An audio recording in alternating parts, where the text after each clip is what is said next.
नमस्कार विद्यार्थी मित्रांनो, माझे नाव ऋषिकेश लांबाडे. स्वागत आहे तुमचे लांबाडे लर्निंग पॉईंट या यूट्यूब चॅनलवर. आज दिनांक आहे 26 सप्टेंबर 2025. तरी आजचे महत्त्वाचे चालू घडामोडी आपण या व्हिडिओमध्ये बघणार आहोत. कोणी चॅनलवर नवीन असेल तर असेच व्हिडिओ रोज बघण्यासाठी चॅनलला सबस्क्राईब करा व बेल आयकॉनला प्रेस करा. चला तर आजच्या चालू घडामोडीला सुरुवात करूया. प्रश्न क्रमांक 1. भारताची पहिली त्रिकोणीय सेवा शैक्षणिक तंत्रज्ञान परिषद खालीलपैकी कोणत्या शहरात सुरू झाली आहे? पर्याय ए नवी दिल्ली, पर्याय बी मुंबई, पर्याय सी चेन्नई, पर्याय डी बेंगळुरू. या प्रश्नाचे उत्तर आहे पर्याय ए नवी दिल्ली. प्रश्न क्रमांक 2.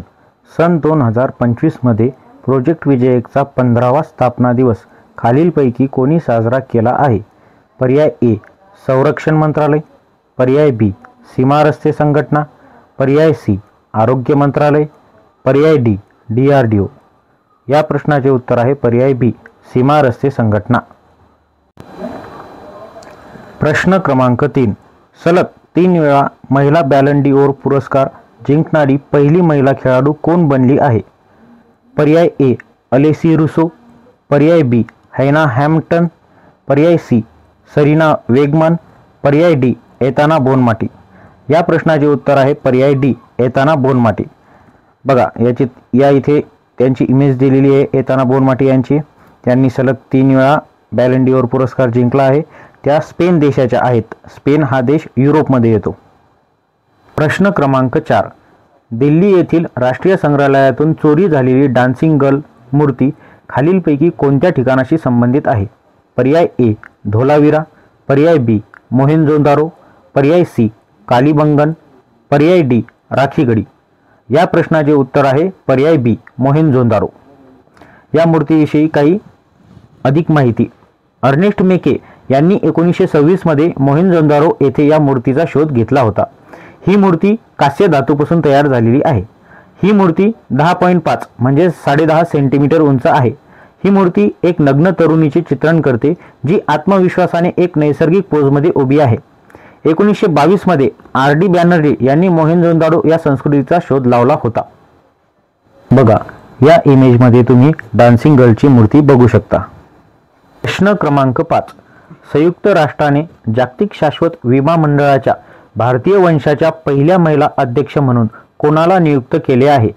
पर्याय ए अमिता चौधरी, पर्याय बी गीता गोपीनाथ, पर्याय सी अनिता भाटिया, पर्याय डी रुचिरा कंबोज. या प्रश्नाचे उत्तर आहे पर्याय ए अमिता चौधरी. प्रश्न क्रमांक 6. 24 सप्टेंबर 2025 रोजी खालीलपैकी कोणत्या वाहनातून अग्निमालिकेतील क्षेपणास्त्राची चाचणी घेण्यात आली आहे? पर्याय ए विमान, पर्याय बी रेल्वे, पर्याय सी पाणबुडी, पर्याय डी जहाज. या प्रश्नाचे उत्तर आहे पर्याय बी रेल्वे. बघा जवळच्या चित्रामध्ये तुम्ही बघू शकता रेल्वेमधून ते क्षेपणास्त्र लॉन्च करण्यात आले आहे. त्या क्षेपणास्त्राविषयी अधिक माहिती. चाचणीचे स्थळ चांदीपूर ओडिसा राज्यातील. ओडिसा राज्यामधून चांदीपूर येथून ही चाचणी घेण्यात आली आहे. हे क्षेपणास्त्र मध्यम पल्ल्याचे बॅलिस्टिक क्षेपणास्त्र आहे ज्याची मारक क्षमता 2000 किलोमीटर आहे. अशी चाचणी करणारा भारत हा जगातील 5वा देश बनला आहे. भारताच्या अगोदर रशिया, अमेरिका, चीन, उत्तर कोरिया या देशांनी अशी चाचणी घेतलेली आहे. प्रश्न क्रमांक 7. अझरबैजान ग्रँड प्रिक्स 2025चा किताब कोणी जिंकला आहे? पर्याय ए निको हेल्गनबर्ग, पर्याय बी ऑस्कर पियास्ट्री, पर्याय सी मॅक्स वेस्टापेन, पर्याय डी लँडो नॉरिस. या प्रश्नाचे उत्तर आहे पर्याय सी मॅक्स वेस्टापेन. हे बघा जवळच्या चित्रामध्ये तुम्ही त्यांची इमेज बघू शकता. प्रश्न क्रमांक 8. H1B व्हिसाबाबत अमेरिकेने केलेल्या कारवाईनंतर जागतिक प्रतिभांना आकर्षित करण्यासाठी कोणता देश के व्हिसा सुरू करणार आहे? पर्याय ए चीन, पर्याय बी रशिया, पर्याय सी भारत, पर्याय डी फ्रान्स. या प्रश्नाचे उत्तर आहे पर्याय ए चीन. प्रश्न क्रमांक 9. ई-गव्हर्नन्सवरील 28वी राष्ट्रीय परिषद कोणत्या शहरात आयोजित करण्यात आली आहे? पर्याय ए हैदराबाद, पर्याय बी तिरुअनंतपुरम, पर्याय सी चेन्नई, पर्याय डी विशाखापट्टणम. या प्रश्नाचे उत्तर आहे पर्याय डी विशाखापट्टणम. आंध्र प्रदेशमधील विशाखापट्टणम येथे ही परिषद पार पडली आहे. प्रश्न क्रमांक 10. रेशीम विकासासाठी सर्वोत्कृष्ट राज्य पुरस्कार खालीलपैकी कोणत्या राज्याला देण्यात आला आहे? पर्याय ए महाराष्ट्र, पर्याय बी आंध्र प्रदेश, पर्याय सी पश्चिम बंगाल, पर्याय डी गुजरात. या प्रश्नाचे उत्तर आहे पर्याय बी आंध्र प्रदेश.